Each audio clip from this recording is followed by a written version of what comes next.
अब मैं आपको जय माता दी। अब आज मैं आपको वो बात बताने जा रहा हूँ जो विशेष रूप से उन भक्तजनों के लिए है जो इस कलयुग में अपने जीवन को भगवान, अपने प्रभु को, अपने ईष्ट को समर्पित कर चुके हैं और प्रभु की सेवा में, माँ की सेवा में लगातार रहते हैं।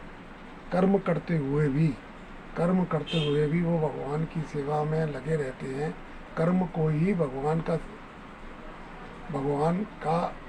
की सेवा मानते हुए कर्म करते हैं, चाहे वो व्यवहारिक कर्म हो, चाहे वो व्यापारिक कर्म हो, किसी प्रकार का कर्म हो, वो सब करते हुए यदि वो भगवत कृपा करते हैं, भगवत कृपा की प्राप्ति करते हैं, तो आज आपको मैं 3 गुण बता रहा हूँ जिसके अनुसार आप ये समझ लें, ये निश्चित है कि उन्हें भगवत कृपा प्राप्त हो चुकी है। प्राप्ति की ओर नहीं है, बल्कि भगवत कृपा उन्हें प्राप्त हो चुकी है।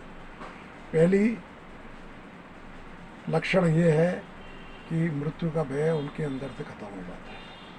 मृत्यु का भय ही नहीं लगता उन्हें, मृत्यु का भय उनके अंदर से बिल्कुल समाप्त हो जाता है।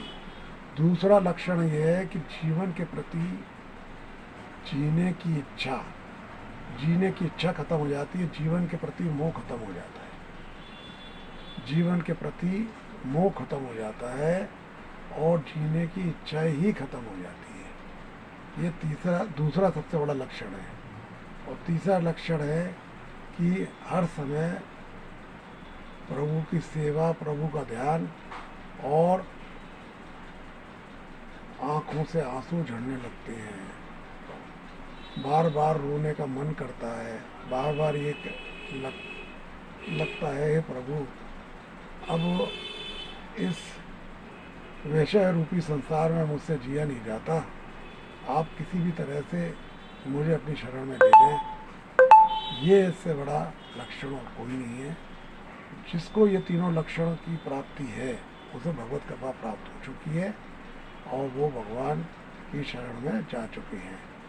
ये संभव है, बराबर संभव है।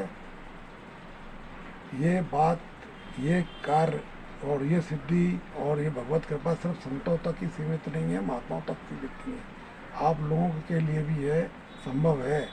आप करके देखें और प्रयास करें, अपने इष्ट के लिए करें और सेवा करें और आपको निश्चित रूप से प्राप्ति होगी। ऐसा नहीं है कि ये भगवत कृपा सिर्फ संत महात्माओं, तपस्वी और है ना मुनियों के लिए जो कंदराओं में है या पर्वत पर बैठे हुए या प्रवचन कर रहे हैं, ऐसा कुछ नहीं है। आप भी ये सब कर सकते हैं और आपको भी प्राप्त हो सकती है।